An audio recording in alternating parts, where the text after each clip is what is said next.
Hi, family. This is Daniel Boykin, founder and president of Ogun Gun Club. Uh, right now it's 12:47, March 23rd, 2018.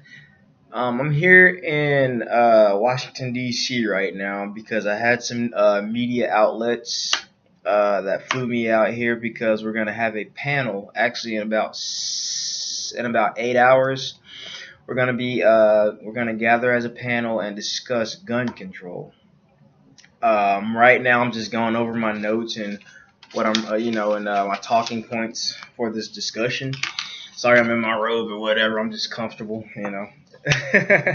getting my comfort on, while I'm going over my notes and editing my or talking points and editing my talking points. And so I just want to really take this time, and I'm not gonna hold you up too much long. I just want to take this time to really describe how how gun control in general is racist at its core, and it's fundamentally racist. Um, reason being the fact that gun control, really the first gun control in America, really started off uh, as a way to keep African Americans disarmed in order for white supremacists to protect themselves, or what they perceived as protecting themselves. They didn't want African Americans to be empowered obviously because we were enslaved. They didn't want us to be empowered in any type of way, and so we had to deal with that, until the end of Jim Crow, and that lasted. And this gun control issue, that plight that happened that was pushed on us, that happened for what, like a hundred plus years. You know what I mean? So Jim Crow, at least that happened for 100 plus years, and so we have to learn from the past. And the reason I'm bringing this up is because I'm here in Washington D.C. right now, and that enough protest is tomorrow as well, and so we're going to be walking through that group. And I just thought about it, and it influenced me to make this video, because these politicians are using these poor kids who are going through this emotional distraught.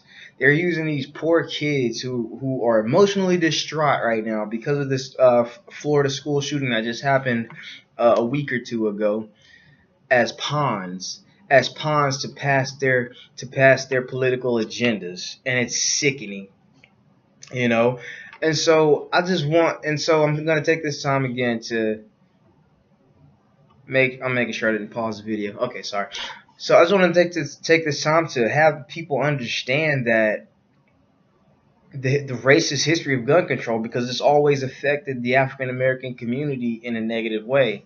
And so, and people, the African Americans need to understand that anytime we hear anything about gun control, that needs to raise a red flag. You know what I mean? Because historically, it's always affected us negatively. With the 1921 Tulsa riots, we weren't allowed to arm ourselves. We weren't allowed to defend our community that was burned down to the ground by white supremacists with guns and bombs. And here we are seeing the same thing today: white supremacists shooting up black churches and schools, and bombing black and brown communities. What just happened in Austin, Texas a few weeks ago, over the past month? A suspect white supremacist running around blowing up black and brown people. History repeats itself, and here we are again repeating ourselves, talking about gun control. But there's these black people who, I guess, don't really understand their culture or their past, and they're getting on television talking about supporting gun control. No, no. If you know your history in this nation as an African American, you should 100% and 10,000% be against any form of gun control. California even passed gun control measures back in the 60s, against to prevent African American organizations from prospering, from basically because of their general being as African American organizations. And that's a racist history. Even just a few weeks ago, because I'm a president of a National African American Gun Association chapter, we got a notification about a brother, an older gentleman, an older African American in his 70s, I believe, in Northern California, who's been harassed by white supremacists. And the local sheriff, even after this man has pleaded to the sheriff that he needs a concealed carry permit because these white supremacists, these young white supremacists in his hometown, which is a little rural area, are harassing this guy and threatening him with death. The sheriff won't even grant this elder a concealed carry permit to protect himself, even though he's already pleaded his case as to why he needs one. Not wants one, but needs one. And so this is still going on today, and these are perfect examples of why the African American community has to remain vigilant when it comes to supporting the Second Amendment and working to prevent any further measures that's going to do us any damage as a community and as a people and as Americans as well. And so I'll leave you with that. I just want to get that point across. I want you to think about it. And remember, before you start talking about that peaceful stuff, Rosa Parks sat on her porch as a kid with a shotgun with her grandfather, just in case the Ku Klux Klan ran up on their property to harm her family. In 1968, Martin Luther King was even denied a concealed carry permit.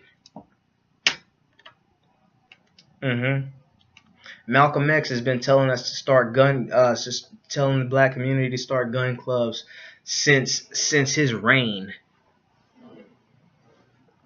Think about our history. Think about it. Before you go start talking about, well, what about Martin Luther King? What about Rosa Parks? What about all these peaceful people? What about Frederick Douglass, who advocated African American gun ownership? Ida B. Wells, Harriet Tubman, who's very well known for her firearm or for her Second Amendment advocacy. Think about our history before you get on television, before you get on television and you start spewing things about gun control. Don't allow your emotions to cloud your intellect. Don't allow your emotions in dire times like this with these mass shootings going on. Don't allow your emotions to cloud your logic. Always remember, history repeats itself, and we have to stop that trend. And we're going to stop it.